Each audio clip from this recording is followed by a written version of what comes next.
सुनो, मैं तुम्हें एक पूर्व इतिहास सुनाता हूं, बहुत ही सुंदर पूर्व इतिहास है। तो नंदकेश्वर वो पूर्व काल का एक सुंदर इतिहास सुनाते हैं।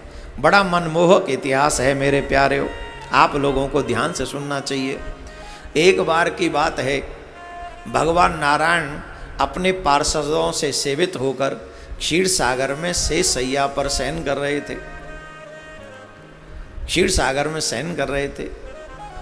उसी समय ब्रह्मा जी, पंचमुखी ब्रह्मा थे उस समय। कितने मुखी आपको पता है? चतुर्मुखी ब्रह्मा है, पंचमुखी ब्रह्मा है, अष्टमुखी ब्रह्मा है, 16 मुखी ब्रह्मा है, 32 मुखी ब्रह्मा है। आपको मालूम है? अनेक ब्रह्मांड है, अनेक कल्पों में अनेकों ब्रह्माओं के रूप है। इसलिए आपको अपने सनातन धर्म पर गर्व होना चाहिए। आप भाग्यशाली हैं कि आप सत्य सनातन धर्म में आपका जन्म हुआ है। और बाबा शंकर ही एक ऐसे हैं जिनका चिन्ह, जिनकी मान्यता प्रत्येक धर्म में है। प्रत्येक धर्म में उनकी मान्यता है। If you don't believe my words then you will have to go to, क्या नाम है उस जगह का? मक्का। अब जाओ वहां पूरी यात्रा हिंदू पद्धति के हिसाब से होता है। सफेद वस्त्र, सफेद वस्त्र क्यों? श्वेतांबर धारण। कौन है श्वेतांबर धारण करने वाले? महादेव। जीवन पर्यंत काला वस्त्र और मक्का में श्वेत वस्त्र। वाह!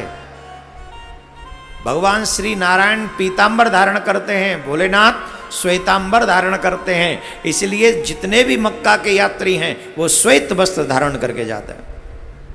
महादेव श्वेत वस्त्र धारण करते हैं। हमने सुनाया था ना, वो भी श्वेत वस्त्र धारण करके विमान में बैठ के, कल ही तो कथा सुनाई, कल या परसों, चलो जब भी सुनाई। अब ध्यान से सुनो। तो पंचमुखी ब्रह्मा भ्रमण करते हुए क्षीर सागर में पहुंचे। और क्षीर सागर में जब पहुंचे तो क्षीर सागर में उन्होंने देखा, वो अपने सेवकों के साथ में थे। तो अपने सेवकों के साथ जब पंचमुखी ब्रह्मा क्षीर सागर पहुंचे तो वहां उन्होंने देखा कि नारायण भगवान शयन कर रहे हैं। तो नारायण भगवान खड़े नहीं हुए। अब जब वो खड़े नहीं हुए तो ब्रह्मा जी को थोड़ा बुरा लगा। अरे ये तुम क्या कर रहे हो? तुम जानते नहीं मैं तुम्हारा पिता, मैं जगत पिता ब्रह्मा, मैं जगत पिता ब्रह्मा तुम्हारे पास आया हूं और तुम मेरे को आया हुआ देखकर भी खड़े नहीं हो रहे हो। ये कैसा कार्य कर रहे हो? कैसी अनुचित व्यवस्था प्रारंभ कर रहे हो? मैं जगत पिता ब्रह्मा हूं। चलो तुम मेरा पूजन नहीं कर सकते तो कोई नहीं, पर मेरा स्वागत करने के लिए तो तुमको खड़ा हो जाना चाहिए। ब्रह्मा जी ने कहा, अरे कथा पे आ जाइए, लौट गई। ये तो मैंने आपको बीच में कहानी सुना दी, थोड़ी दृष्टांत। ब्रह्मा जी ने कहा, अरे कैसे हो तुम?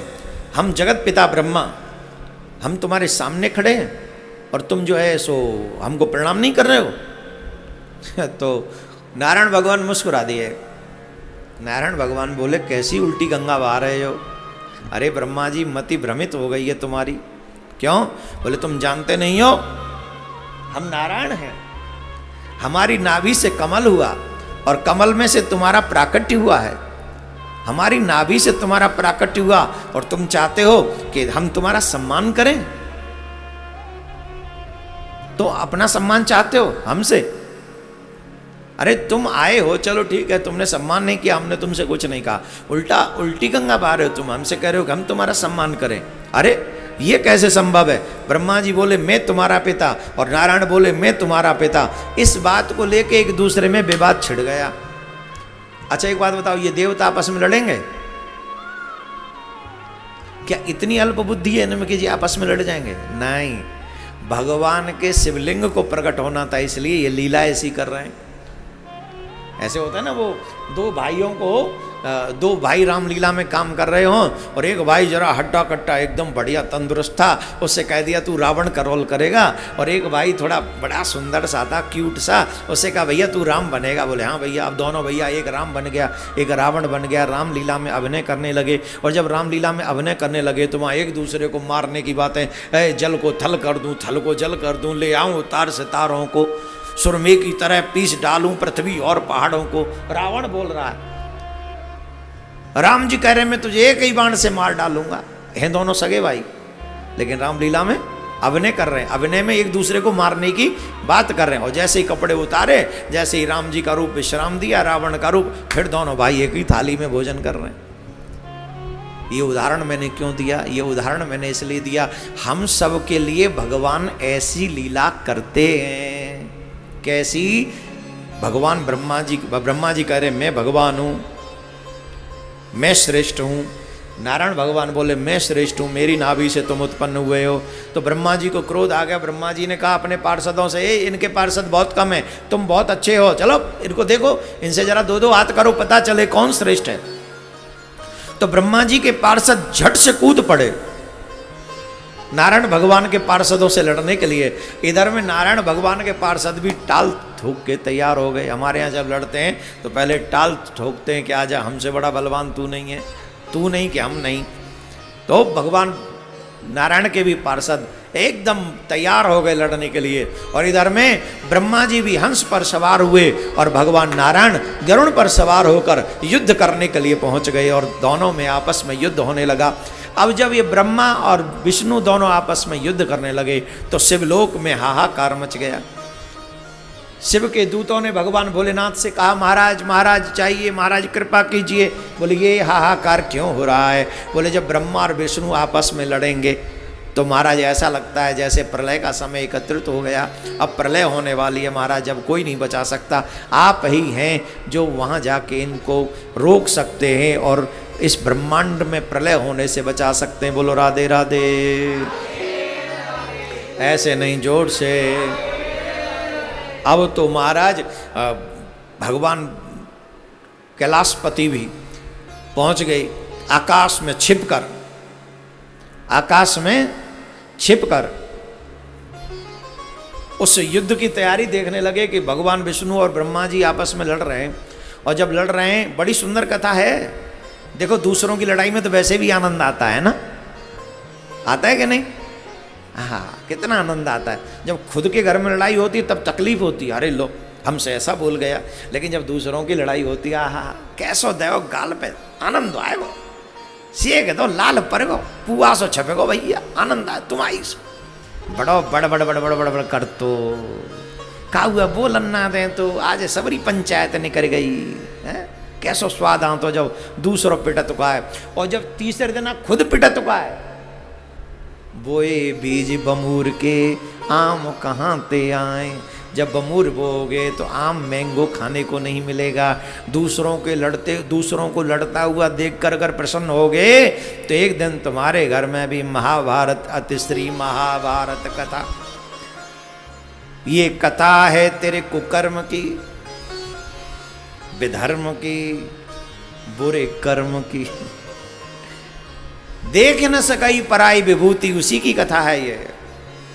इसलिए किसी के घर में लड़ाई हो रही हो तो कभी स्माइल मत करो, कोशिश करो समाप्त करो, उनके विश्राम कराने। हाँ, एक और बात बता दें आपको अच्छी, दो लड़ने वाले अगर ताकतवर हैं और तुम्हें लग रहा है कि हम इनकी कैपेसिटी के नहीं है तो कूदना मत बीच में। हाँ, ये सही बता रहे हैं हम तुमको। दो व्यक्ति लड़ रहे हो आपस में तो उनकी लड़ाई को रोकेगा कौन? जो उन दोनों से ताकतवर होगा। एक का हाथ इधर से पकड़ ले, एक का इधर से, हो गया ना, खबरदार। अब वो एक दूसरे से कुछ कहा तो मैं हूं बीच में खड़ा हूं, चलो पहले मुझे देखो, तुम मुझ में मारो, मैं देखता हूं तुम्हें। तो बेचारे दोनों खड़े हो जाएंगे साइड में। क्यों खड़े हो जाएंगे?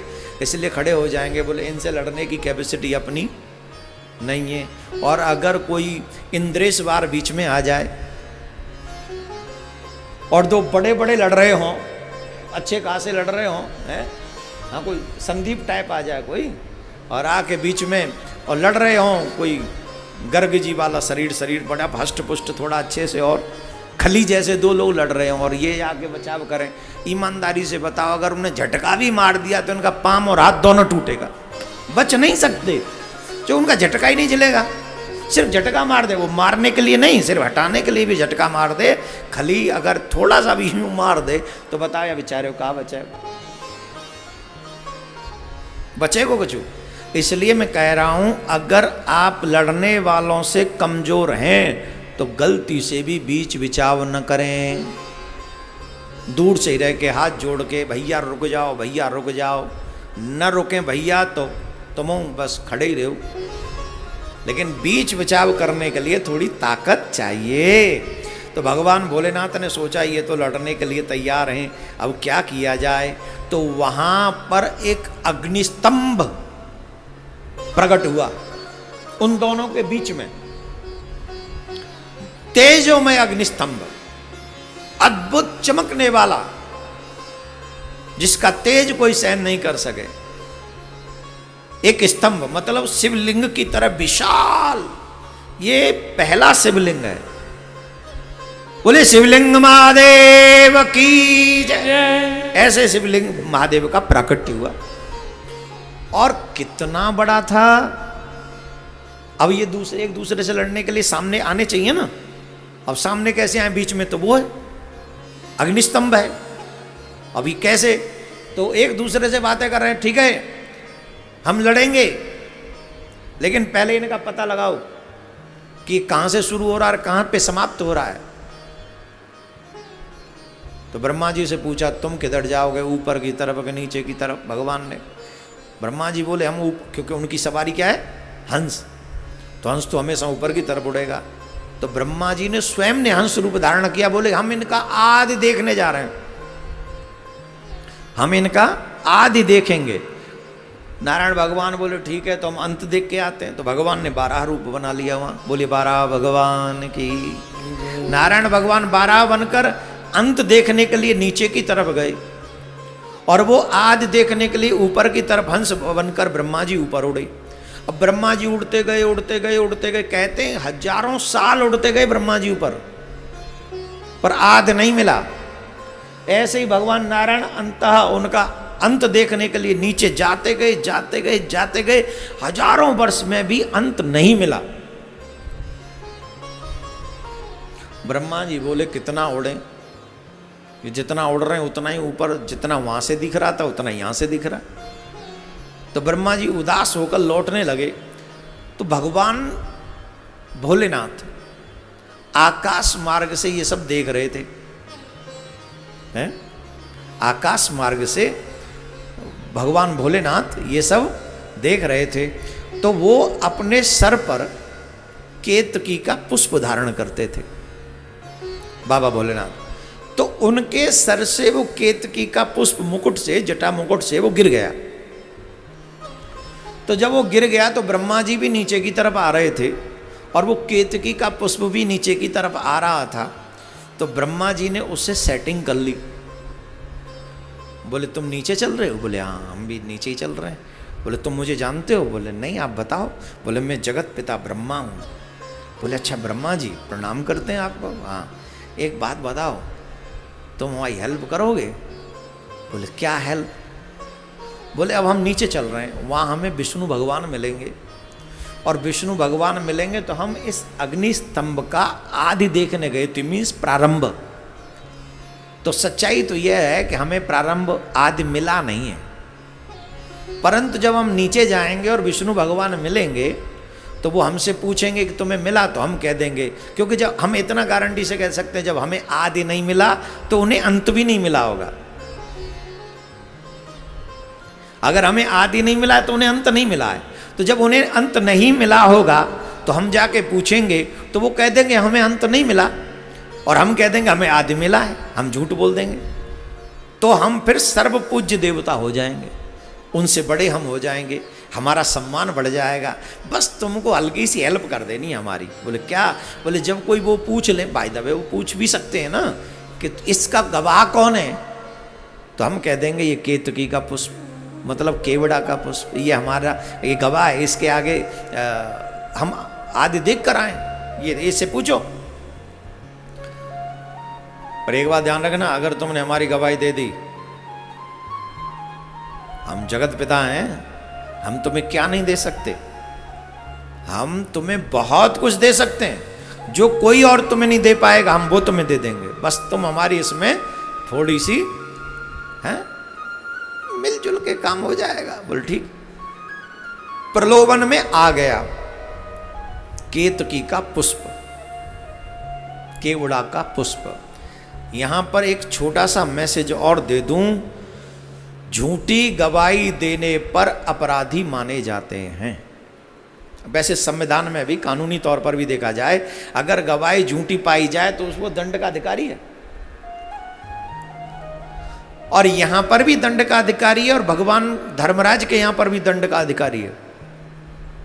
कभी भी किसी के झूठे कार्य में गवाही नहीं देनी चाहिए। आजकल पैसे के लिए कुछ भी कर लेते हैं लोग, पैसे के लिए कुछ भी। अरे भैया एक बात बताएं, मर के तुम्हारा पैसा तुम्हारा साथ नहीं देगा, तुम्हारा कर्म ही तुम्हारा साथ देगा। इसीलिए धर्म न दूसर सत्य समान, संभव हो सके तो सत्य का साथ दो, झूठ का साथ मत दो। जो झूठ का साथ देते हैं उनका गोविंदाय नमो नमः होना कन्फर्म है। इस पूरी कथा को सुनो, केतकी के पुष्प को तो आपको भी पता चल जाएगा। ब्रह्मा जी के प्रलोभन में आ गया, ये झूठी गवाही देने के लिए राजी हो गया। अब ये ऊपर से नीचे आए, उधर में नारायण भगवान भी बोले हमें तो अंत मिला ही नहीं। तो ब्रह्मा जी मुस्कुराने लगे, नारायण भगवान से पूछा क्यों नारायण देखा है अंत? बोले नहीं हमको अंत नहीं मिला, आप बताइए अपनी। बोले हम तो देखा है आदि। बोले आप आदि देखा है? बोले बिल्कुल देखा है, हमें तो आदि मिल गया। तो कोई गवाह है? बोले हाँ ये केतकी का पुष्प है, इसे पूछो। तो उस केवड़ा से पूछा, हाँ भाई संस्कृत में केवड़े के पुष्प को केतकी कहते हैं। बोले तुम क्या तुमने देखा? बोले हाँ हमारे आगे इन्होंने आदि देखा है। जैसे ही कहा आदि देखा है, तो भगवान नारायण ने कहा ठीक है भैया, जब तुम आदि देखा है हम पे अंत मिला नहीं, तो अब आप हमसे बड़े देवता हो, लाओ भैया पूजा थाली लाओ, हम इनका पूजन करेंगे और हम इन्हें अपना बड़ा समझेंगे। ब्रह्मा जी को भगवान पूजा सामग्री लेकर नारायण भगवान ब्रह्मा जी का पूजन करने प्रारंभ करने ही वाले थे। इतने में ही उस अग्नि स्तंभ में से भगवान शंकर का प्रादुर्भाव हुआ। शंकर भगवान की हर हर महादेव, हर हर महादेव, हर हर महादेव। अग्नि स्तंभ में से शंकर भगवान प्रकट हो गए। वो ठहर जाओ नारायण, नारायण ठहरो, नारायण नारायण नारायण ठहरो, ब्रह्मा की पूजा मत करना, ये झूठ बोलते हैं। पंचमुखी ब्रह्मा थे। उसी समय भैरव को प्रकट किया और हाथ में तलवार दी भैरव के में, और तलवार दे के शंकर भगवान कह रहे हैं ये नारायण से अपनी पूजा करवाना चाहते थे ब्रह्मा। लो भैरव तलवार लो और पूजन करो इनका।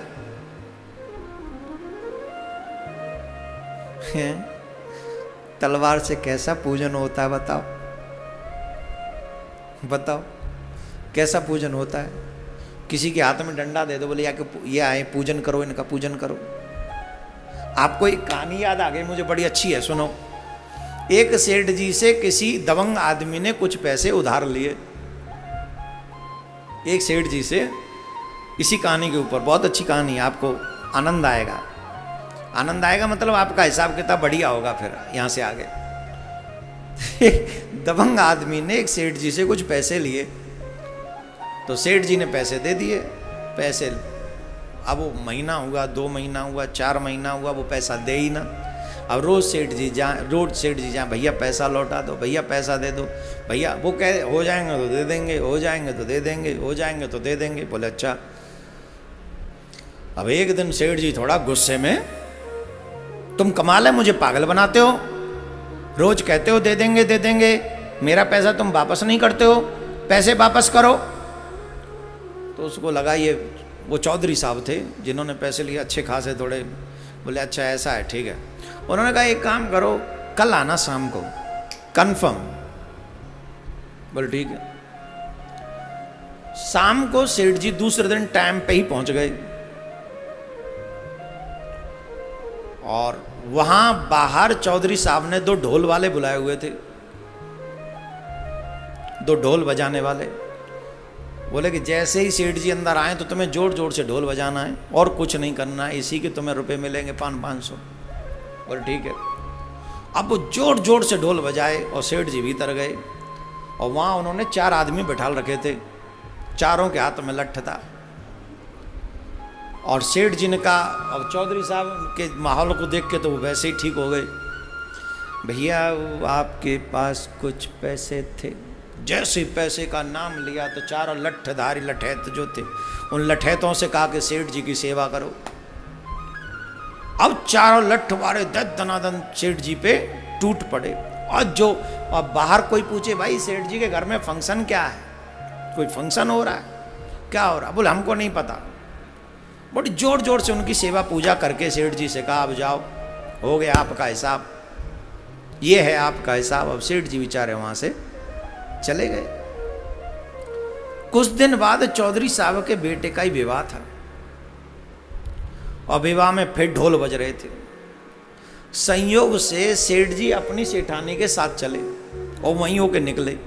और जब निकले सेठानी ने कहा अरे लगता है इनके घर में कोई फंक्शन है, हमारे तो पैसे देते नहीं, इनके घर में कोई फंक्शन है। तो सेठ जी बोले खबरदार अगर इधर मुंह भी किया। बोले क्यों? बोले कोई फंक्शन वंक्शन नहीं है, निश्चित किसी का हिसाब चल रहा है अंदर, अंदर किसी का हिसाब हो रहा है, तुझे नहीं पता, ये ऐसे ही करता है सबका हिसाब। तो ये हिसाब चल रहा है, ये पूजा अंदर पूजा चल रही है, तो तू इधर देखे ही मत, चुप चल, नहीं तो हमें फिर बुला लेगा हिसाब के लिए, हमें पता है इसका हिसाब कैसा है। तो कई सेवाएं ऐसी होती हैं। बताओ भगवान शंकर कह रहे हैं ये लो तलवार भैरव से और इनकी पूजा करो, और भैरव ने तुरंत जाके जो निंदा कर रहा था भगवान शिव का वो मुख, उस मुख को धड़ाम से गोविंदाय नमो नमः एक ही तलवार के वार से समाप्त कर दिया, उस सर को काट दिया और वो सर कट गया। अब वो पंचमुखी नहीं रहे, अब वो चतुर्मुखी हो गए ब्रह्मा। भगवान शंकर बोले ब्रह्मा जी, जो जीव दूसरों की पूजा छिना कर खुद अपनी पूजा कराने में व्यस्त रहता है, उस व्यक्ति की कभी पूजा नहीं होती। तुम नारायण से अपनी पूजा कराना चाहते थे, अब हम तुमसे कहते पूरे ब्रह्मांड में तुम्हारी पूजा कहीं नहीं होगी। इसीलिए ब्रह्मा जी का कहीं पूजन नहीं होता है, कहीं भी नहीं होता है। बाद में क्षमा मांगी तो यज्ञ में उनको ब्रह्मा के रूप में स्थान दे दिया, बाद में क्षमा मांगने पर। सिर्फ पुष्कर में ब्रह्मा जी का मंदिर है एक जगह, वो पहले ही से ही है, उसके अलावा ब्रह्मा जी का कहीं मंदिर नहीं मिलता आपको। बोले तुमने झूठ बोला, तुमने आदि देखा, ये झूठ है, तुमने आदि नहीं देखा। और केतकी के पुष्प से कहा कि तुमने झूठी गवाही दी, तुम अहरनिश हमारे सर पे विराजमान रहते हो और तुमने इतना बड़ा अपराध कर दिया। जाओ, आज से हम तुम्हारा त्याग करते, आज के बाद तुम्हें हमारी सेवा में कोई उपस्थित नहीं करेगा, आज के बाद हम तुम्हें अपनी सेवा में स्वीकार्य नहीं करेंगे। इसीलिए प्रारंभ में हमने जो कहा कि केतकी का पुष्प शिवलिंग पर नहीं चढ़ाना चाहिए, यही घटना है, यही कथा है। गलती से भी केवड़े का पुष्प भगवान भोलेनाथ के शिव विग्रह पर, शिवलिंग पर नहीं चढ़ाना चाहिए। बोलो राधे राधे। तो ब्रह्मा जी से केवड़ा ने फिर क्षमा मांगी, तो उन्होंने कहा ठीक है तुम और देवताओं के लिए मान्य हो गए, तुम और देवताओं के लिए चले जाओगे। बोले नहीं प्रभु, अपने भी भवन में कहीं आने दो। बोले ठीक है, जो हमारे लिए मंडप बनाएंगे तो उस मंडप में भी तुम आ सकते हो, पर हमारे पर्सनल, हमारी विग्रह पर तुम्हारा आना वर्जित ही रहेगा। तो झूठ बोलने का ये दंड केतकी के पुष्प को मिला। ब्रह्मा जी को ये दंड मिला कि अब उनकी पूजा कहीं नहीं होगी। नारायण भगवान ने भी कहा प्रभु अब एक मुख तो वैसे ही उनका आपने ले ही लिया है, अब इनको क्षमा कर दीजिए। तब सहृदय नारायण भगवान का जब ये विचार देखा तो शंकर भगवान प्रसन्न हो गए। उन्होंने कहा ठीक है इनको यज्ञ में स्थान दे देते हैं। तो ब्रह्मा जी यज्ञ में स्थान प्राप्त हो गया। तब भगवान शंकर नारायण भगवान से बोले नारायण हम आपसे बड़े प्रसन्न हैं, आपने अपनी पूजा कराने के लिए भी झूठ नहीं बोला। ब्रह्मा जी ने झूठ बोला। अच्छा देखो दुख कब होता है हमको बताओ। दुख व्यक्ति को तब प्राप्त होता है जब सम्मान पाने की इच्छा होती है। किसी व्यक्ति की सम्मान पाने की इच्छा हो, किसी की भी, जो इच्छा में लेके पाल के चलता हो कि मेरा सम्मान होना चाहिए, मेरा सम्मान होना चाहिए, आपको यकीन नहीं होगा उसका कोई अपमान न करे तो भी वो उसे अपमान फील होता है। क्योंकि जो ये चाहता है कि मेरा सम्मान हो और उसका सम्मान ना हुआ तो उसको अपमान में ही समझ लेता है। इसलिए बहुत सावधानी पूर्वक आप अपने आप को, हम अपने आप को ये समझें कि हमें सम्मान मान सम्मान नहीं चाहिए। जाई बेदे रखे राम ताई बेदे रही, जिस स्थिति में भगवान रखे उसी स्थिति में हमको रहना चाहिए। तो शंकर भगवान बड़े प्रसन्न हुए और शंकर भगवान प्रसन्न होकर नारायण भगवान से कहने लगे हे नारायण हम तुमसे बड़े प्रसन्न हैं, इसलिए आज हम हृदय से प्रसन्न होकर ये कहते हैं जैसी जैसी सेवा पूजा मेरी होगी वैसी वैसी पूजा तुम्हारी भी होगी। पूरे विश्व में दो ही देवता हैं जिन देवताओं की पूजा हर जगह पर की जाती है। वो देवता कौन है? दो, एक शंकर भगवान और एक नारायण भगवान। एक और बात समझ लें, जहां जहां शंकर भगवान विराजमान है वहां नारायण भगवान भी विराजमान है, और जहां जहां नारायण विराजमान है वहां वहां शंकर भगवान भी विराजमान है। काशी गए हो हैं? वहां पर विश्वनाथ भगवान का दर्शन होता है, वहां नारायण भगवान भी विराजमान है काशी में। और आप वृंदावन में तो वास कर ही रहे हो, वृंदावन में तो आप रह रहे हो। ये स्थान काशी भगवान नारायण का, भगवान भोलेनाथ का स्थान है, वहाँ नारायण भगवान भी रहते, वहाँ के प्रमुख देवता नारायण भगवान। और यहाँ आप वृंदावन में आ जाओ तो यहाँ बांके बिहारी हैं, राधा वल्लभ हैं, युगल सरकार की उपासना है, लेकिन वृंदावन में भी गोपेश्वर महादेव रहते हैं। इतना एक दूसरे के प्रति इनका भाव है। तो इसलिए शंकर भगवान कह रहे हैं कि जहां जहां जैसे जैसे हमारी सेवा होगी वैसे वैसे तुम्हारी भी सेवा पूजा होती रहेगी। बोलो राधे राधे। तो शंकर भगवान ने जब ये आशीर्वाद दिया तब जाके ये विवाद समाप्त हुआ, ब्रह्मा जी वाला और शंकर जी, ब्रह्मा जी और नारायण वाला कि तुम बड़े कि मैं बड़े कि मैं बड़े। लेकिन ये कथा इसलिए, ये लीला इसलिए की गई क्योंकि इस लीला के माध्यम से शिवलिंग को प्रकट होना था। वो जो अग्निस्तंभ था, ये अग्निस्तंभ ही प्रथम शिवलिंग है, और उसके बाद 12 ज्योतिर्लिंगों की स्थापना जगह जगह पर हुई है। तो हम 3 ज्योतिर्लिंगों की कथा आपको सुना चुके हैं अभी तक, और पूरे महीने में 12 ज्योतिर्लिंगों की कथा आपको सुनाएंगे। और कलयुग में मनुष्य जीवन प्राप्त करने वाला व्यक्ति अगर अपने श्रवणों से 12 ज्योतिर्लिंगों की कथा अपने जीते जी सुन ले तो उसके भाग्य का वर्णन कोई नहीं कर सकता, और अगर यात्रा कर ले तो फिर तो कहना ही क्या है। तो जब जब कथा हुआ करे ज्योतिर्लिंगों की, तब तब आप ये समझें कि हम जो है वहाँ मानसिक तौर पर विराजमान हैं। आज आपने भगवान शिव के लिंग स्वरूप के प्राकट्य की कथा सुनी है। यहाँ से प्रथम लिंग स्थापना जो है, प्रथम लिंग प्राकट्य यहाँ से हुआ अग्नि स्तंभ से। और ये लीला जो हुई शंकर व ब्रह्मा जी की और नारायण की, ये हुई इसलिए थी क्योंकि हम सबके कल्याण के लिए भगवान को निराकार रूप में हम सब के घरों तक पहुंचना था। शिवलिंग के रूप में पहुंचना था, इसलिए ये लीला हुई थी।